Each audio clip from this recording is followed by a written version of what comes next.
parce que quand je prends un engagement, je vais jusqu'au bout.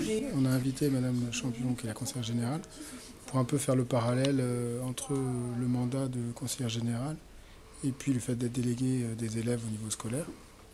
Pour qu'elle explique un petit peu son rôle, juste avant les élections présidentielles, je pense que c'est important de sensibiliser les élèves à leur futur rôle de citoyen.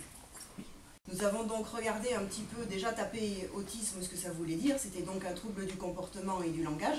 J'ai été sollicitée par Monsieur Farrugia pour en effet parler de mon parcours, de mon investissement en politique, qui est tout à fait atypique. Le combat que j'ai mené sur le handicap.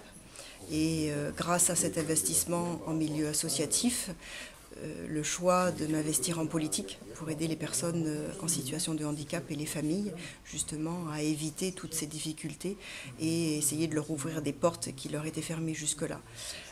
J'ai trouvé intéressant donc de leur raconter mon aventure en politique sur les élections municipales en 2008, sur les élections cantonales.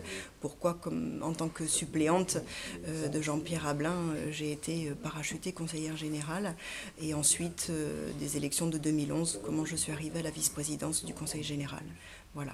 Je leur ai dit que c'était important de s'inscrire et d'avoir une carte électorale dès qu'ils allaient avoir 18 ans pour faire valoir ce qu'ils veulent faire en tout cas et afficher clairement ce qu'ils veulent.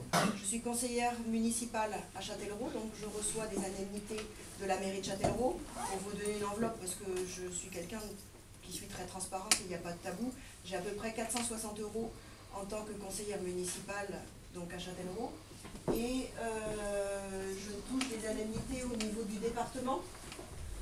Alors, avant d'être vice-présidente du conseil général, j'avais 1400 €. Et maintenant que je suis vice-présidente, j'arrive à peu près à 1900 €. Voilà. Je pense que c'était très intéressant et qu'elle a fait une bonne carrière, et que ça prouve qu'il ne suffit pas de sortir d'une grande école pour pouvoir faire de grandes choses dans la vie. Mais je trouve qu'elle est très courageuse parce que moi-même j'ai une maladie, je suis dyspraxique et que je trouve que c'est très très intéressant comment elle s'est battue pour son enfant. Et je pense que mes parents ils font de même avec moi.